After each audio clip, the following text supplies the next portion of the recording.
Hey viewers, my name's Cara. This is not the usual setup. I know. I'm in the office because I'm using the computer today, and I'm doing this video after I no longer have daylight because I started out today thinking I was going to do a different video, but I realized I would like to take a little bit more time to continue working on it. So I'm pushing that video until at least next week. Next week is the plan. So I wanted to do something a little shorter and sweeter for this week. I was planning on doing this sometime soon anyway, before I got the idea for the other thing I was going to do. So we're just going to do this one instead.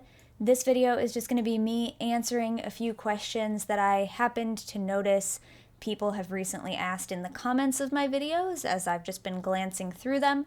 And then once I noticed there were a few questions there that people had asked and maybe want updates on, I decided to ask in my Instagram story, are there any other things that people who are following me there have been meaning to ask me? And a couple hundred of my followers there saw that, but only one person asked a question. So I think that's pretty good. Maybe that means I update you all about most things often enough that you're not really worrying about anything or wondering about anything that I haven't updated you on, especially on Instagram. I do feel like I update there pretty often, but I haven't necessarily updated you all here on YouTube, so that's what we're going to do. So I have a couple questions that I noticed from my comments, and then I have one question that was asked on Instagram, and then one thing that I'm just going to talk about because I want to let you know about it. And that one thing that I will get to at the end is talking about the Elements of Magic class that I am teaching. I was also originally going to do a whole video on that, but when I get to that part of this video, I will explain why I am not doing that. So, here we go.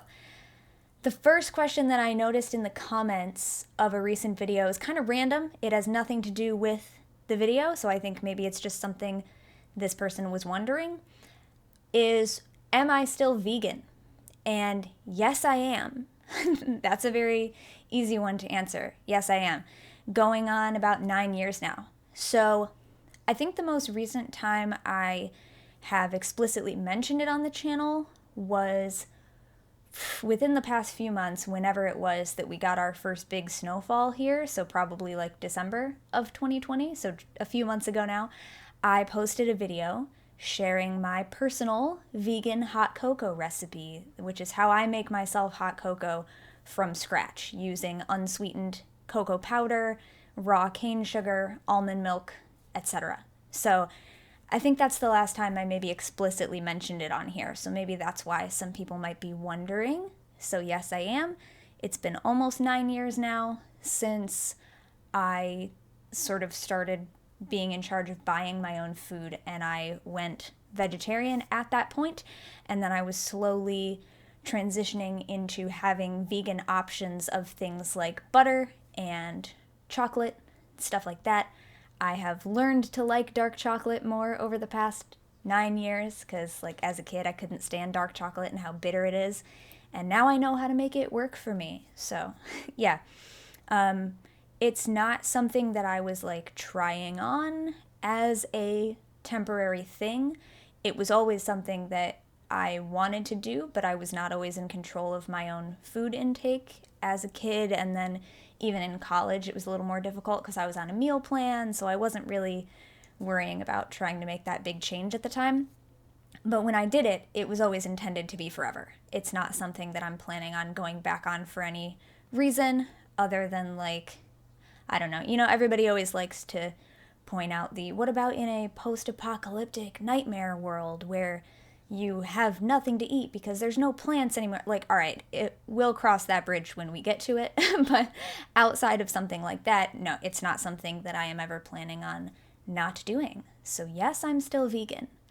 The next question, these are in no particular order, but the next one I'm going to talk about, someone asked me on the last video I did about the Glad Rags XO Flo Menstrual Cup what I think about it, because the last time I made the video was when I had just gotten that, and I talked about comparing it initially to the Moon Cup version, which I had been using for a long time, and what I expected to like about this new version, and Yeah, so when I made that video, I hadn't actually gotten a chance to try it yet. So this person was very reasonably wondering what I think of it now that I've gotten a chance to use it over the past year or 2 years or however long it's been since I got that. I love it. I have considered, I will say, I've talked to the CEO of Glad Rags, who was in charge of my being an affiliate with that company and my ambassadorship that I did with them for a year.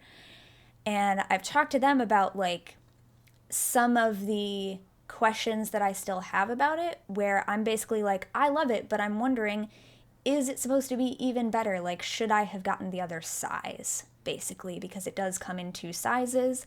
And I didn't even think to go and grab it from where I have it in storage to show it to you. But I will say, it does, they do, I mean, the Moon Cup did this too. They stain a little bit over time because you're using them. They do get a little bit stained. So it's a little bit discolored right now. It's not perfectly cleanly colored anymore.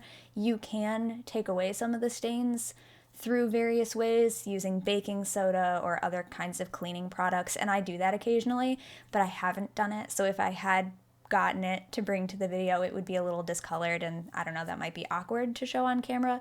Not that I really mind, but like I'm also thinking about what you as viewers are comfortable seeing. So like when I did the review, it was brand new, right? Out of the package, pristine. But I didn't even think to bring it to show you, but it looks like it looked in the video, except now it looks like I've been using it, because I have. I love it. It does feel a lot more comfortable, which is what I was kind of expecting because of the way it has smooth sides instead of how I was showing that my Moon Cup had a kind of ridge on the lip of it. And it did take me a little bit of getting used to because the XO Flow also, as I showed, is a lot sort of deeper and longer than the Moon Cup that I was using. So it took me a little bit to get used to how it feels, but I like it a lot more. It feels a lot more secure. The suction is better for me. But like I said, there are 2 sizes, so I wasn't sure if maybe I should have gone with the mini. I just got the regular one. I think that if I had gone with the mini, it might even be even just that much better for me, because it does put a little pressure on your bladder. So I find that when I am wearing it, it is different using the restroom. You can use the restroom with it in because you don't do any things that going to the restroom involves with your vagina, which is where the cup hangs out. So you can do number 1 and number 2 with the cup in, but it does feel a little bit different, and going to the bathroom with it in kind of shifts it a little bit because your muscles are pushing and pulling on it in different ways. So sometimes you have to readjust it after you've gone to the bathroom, or some people you might even want to remove it to go to the bathroom just because of, you might end up having to reinsert it afterwards anyway, depending on how much your muscles have moved it. But yeah, other than that, like sometimes it's a little difficult for me to go to the bathroom, which is why I'm thinking maybe the mini would have been even better for me personally, just because of my body size and shape. Maybe it would put even a little bit less pressure on my bladder if I had the mini. And they offered to send me the mini if I thought that it would work better for me. But honestly, I felt bad. I'm not just in it to get free product, like, and I thought, well, then what would I do with the other one? Like, if the mini works better, then what would I do with this one? It's not like I'm going to give away this one because I had already tried it out at least once at that point before I decided maybe the other size would work. So I'm just using the one that I have, but I do really like it. It's a lot more comfortable as far as the edges go. Like I said, it doesn't feel weird going in and out the way that the other one kind of was like a noticeable bump, I guess you could say. So I really like it. It works well for me. However, everyone's body is completely different, so I'm not gonna like guarantee to you that just because I'm an affiliate with Glad Rags and I love Glad Rags doesn't mean that I'm gonna tell you you have to get this product, because I don't know your body, only you do. But I really like it and I've had a great experience with it, so I do recommend it if you check it out and you feel like it's something you want to do. I am no longer an ambassador with them. My ambassadorship was only for 1 year, so I do not believe you get a $5 discount on the menstrual cup anymore using my code. That time has passed, but I am still an affiliate, so there is always a link in the description to my videos, and you can also find it on my blog, which is also linked in the description of my videos. But if you click on that link in the description below, it uses my affiliate code so that when you go and shop with Glad Rags, it just tells them that I referred you. You came to it through me, so then if you do make a purchase from them, I get a little kickback from that. They pay me a small commission, very small, but it adds up over time, and it's at no additional cost to you. So if you use that link, any purchase you decide to make can also help me out a little bit.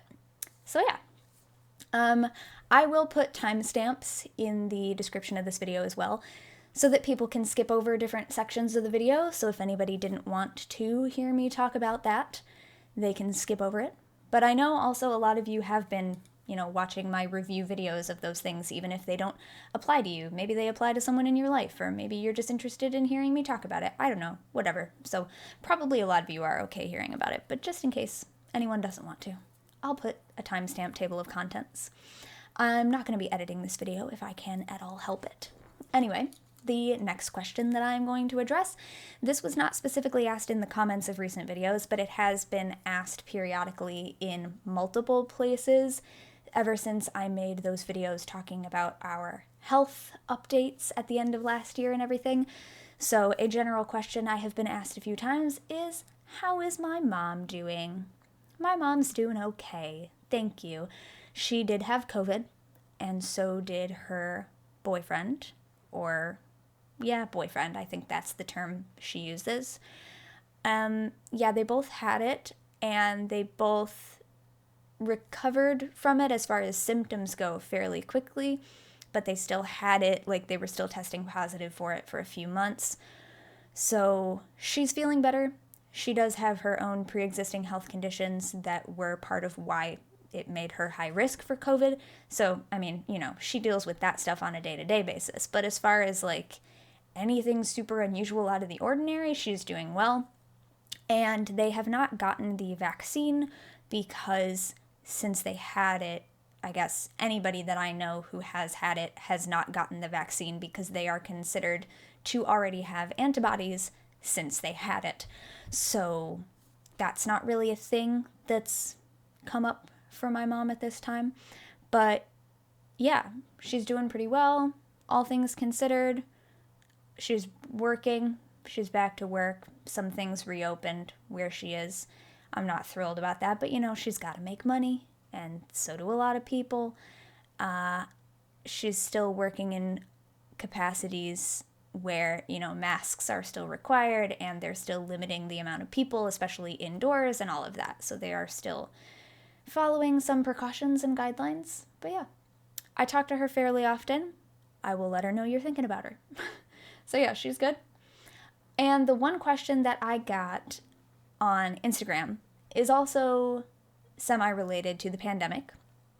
The one question I was asked on Instagram when I asked if anyone else had anything they've been meaning to ask me was, has the pandemic, and I imagine that includes all things surrounding it, being in lockdown, not being able to do things maybe as we normally would, since all that has happened, do I feel like it has made me more or less spiritual? This was a doozy of a question for it to be the only one I got. I did answer it briefly on my Instagram story, and I said I might make a whole video about it. I'm not making a whole video about it, but I'm going to answer it here in this video. I kind of said a little bit of both because in many ways there are things that I would normally do, maybe, that I would consider my spiritual practice on a regular basis. I don't really have any practice that is every single day. I've talked about that before. There are things I do most days, but very few things that I do every single day. But instead of a daily practice, then I would say my regular practice. There are things that are typically part of what I would consider my regular practice that I have been struggling to do since the pandemic started, since lockdown began, since all of the stress and anxiety that comes with all of this began. And some of the big indicators of that being different for me are reading and studying is a big part of my practice, and I haven't been able to do as much of that. That has been difficult. And there are other things like that that I normally do, but since the pandemic started, I have not been able to focus. My focus and concentration have been heavily affected. On the other hand, there are things that have always been more or less part of my regular practice that I think I've been doing more too. So I think I've been journaling a bit more. I think I've been making time for personal divination and working with my decks of cards more often. And again, these are always things that I've done, but I kind of even feel like I'm thinking about doing them more.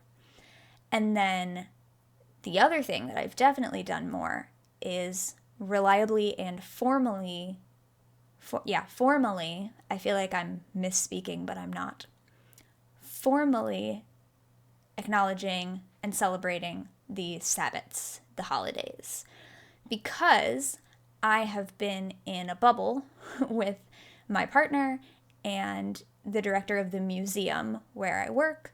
So we have been doing Sabbat rituals together since the pandemic sort of started.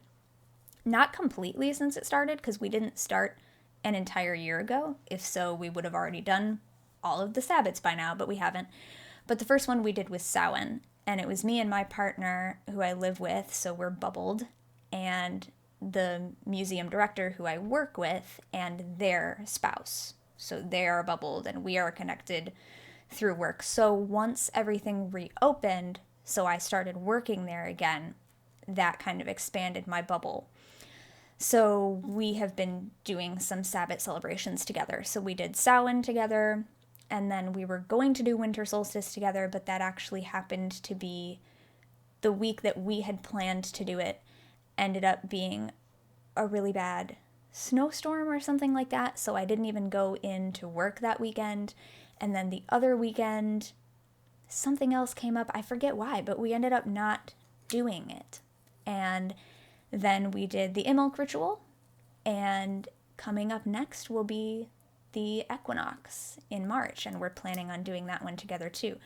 So this is definitely the first time in my life that I have reliably and formally acknowledged multiple Sabbat celebrations in a row, especially with other people, because I have typically only ever practiced and celebrated those things on my own, or on occasion I have done group rituals for the Sabbats in the past. The first time I ever celebrated a Sabbat, I believe, was with a group, and I tend to count, like, generally how long I've been officially practicing from the first time that I remember celebrating a Sabbat with a group of people, and it was the spring equinox of 2004. So I was 13 at the time. I had been studying and reading about these subjects for a little bit before that, and I think I had done some rituals on my own.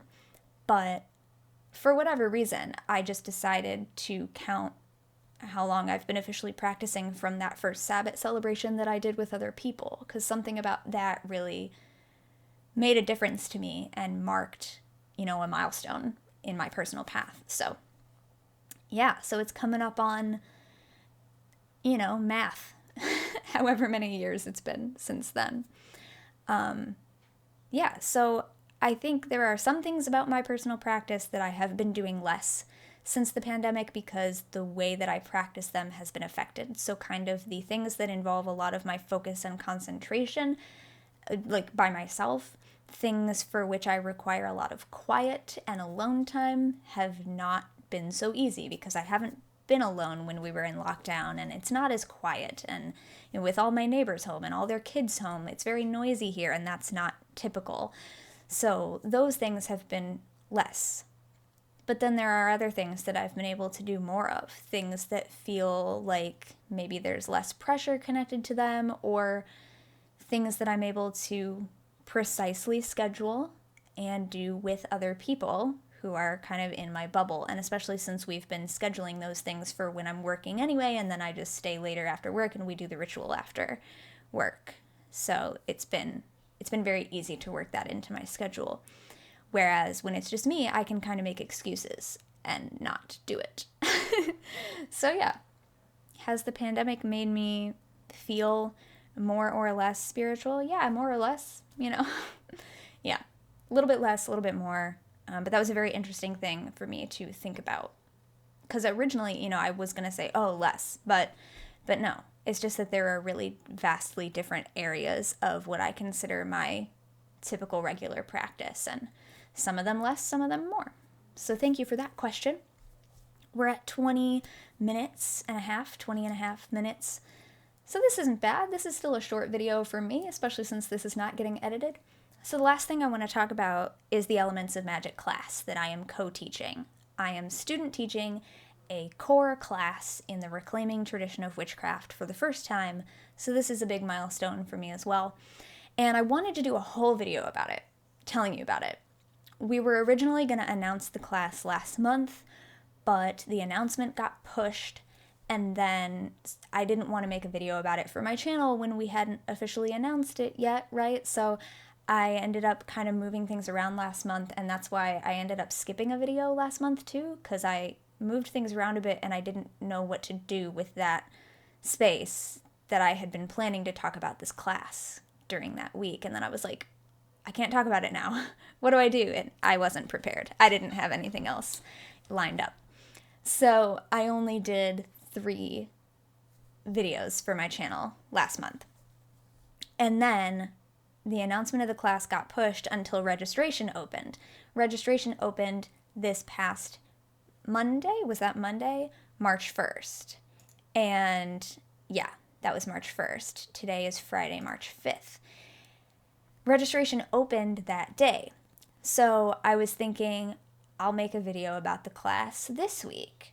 Or then I decided, oh, well, I'm going to do this other video that I had said I was planning for today, but now I think I'm going to push it so that I am pushing it. I'm not doing it today because I want to have more time to work on it. But so I thought I'll do the video about Elements of Magic next week because the class itself isn't actually starting until May. It's going to be 6 weeks in May and June, 1 online meeting on Zoom per week. So that's the traditional 6-week format for this type of class, although usually it is in person and now we are doing it online. 1 meeting a week for 6 weeks is one of the ways that these classes are typically offered, but usually in person before a pandemic happened, obviously. But we just announced registration opening this week, and as of today, we are 3/4 full for the class already. So now I kind of felt like by the time I would even get a video about it out, even if I did a video about it this weekend, it doesn't really make sense for me to do a video telling you about the class, encouraging a bunch of people maybe to consider taking the class, because it's almost full. We did not expect it to fill up that quickly. At least I didn't. I don't know. This is my first time student teaching a class like this, so I am not familiar with how quickly things may or may not usually fill up. Most other classes that I have taken, I tend to wait a while to really decide if I have the time, if I have the money, if I really want to do it right now. I'm doing my personal divination. I'm waiting to get messages in my dreams about it, whatever I do. I typically wait quite a while to sign up. I don't typically sign up for things like this within the first couple of days personally. And every class that I've ever signed up for, I've waited a while, I've emailed them and said, I'm interested in taking this class if there is still room, and I've been told, yeah, there's still room. So I thought it's perfectly normal for it to be a few weeks down the line and still have room. And maybe these last few spots that we still have open will stay open for the next few weeks. Who knows? But we filled up already to 75% of what we were planning to have the class capacity be within the first 5 days.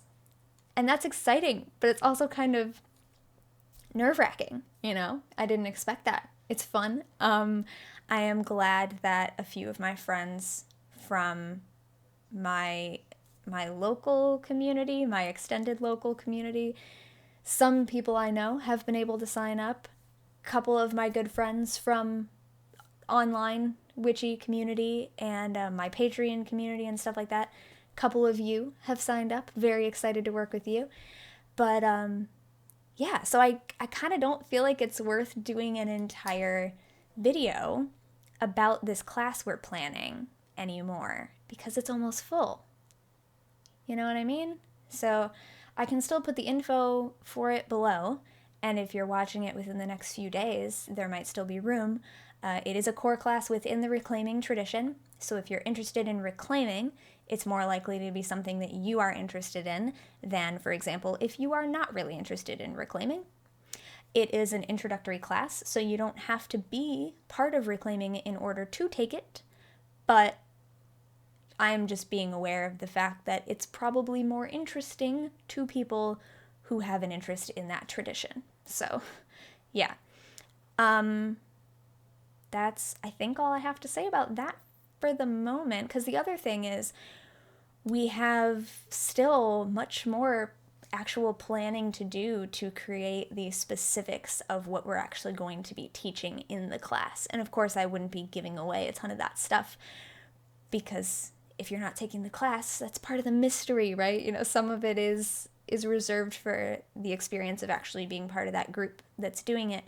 But I wanted to be able to talk more about, like, you know, what's my experience like so far student teaching a class like this. Again, without revealing anything that maybe I quote unquote shouldn't. I don't know. But yeah, it just doesn't seem like the right time right now. So I think maybe I will still end up doing a video about what my experience was like student teaching this class, but maybe after the class is over. So like maybe later this summer, later this year, I will have a reflective vlog for you about what this whole experience was like once I can say that it was kind of wrapped up. But yeah, for now, I was just kind of like do a video about the class and like let people know about it and encourage you to sign up, but we already have a lot of signups, which I didn't expect. And like I said, is a good thing. It just caught me off guard, and it does make it so that I'm kind of like, well, I probably shouldn't do a video about it now. So that makes that a little weird. Yeah, that's all I wanted to talk about in this video. So thanks for watching and or listening. I will see you next time. I'm just trying to think as I'm speaking if there's anything else I wanted to toss in here.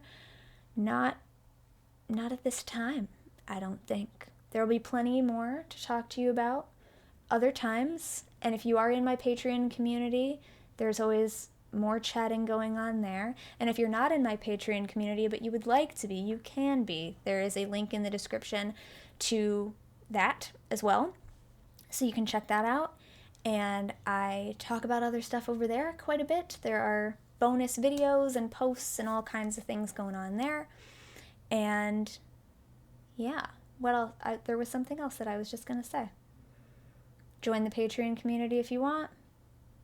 I'll see you around. Yeah, I can't think of it, and I didn't want to edit this video, so oh well. If I think of it as soon as I hit stop recording, I'll put it in the description of the video. Thanks so much for watching and or listening. Don't forget to be awesome, blessed be, and goodbye.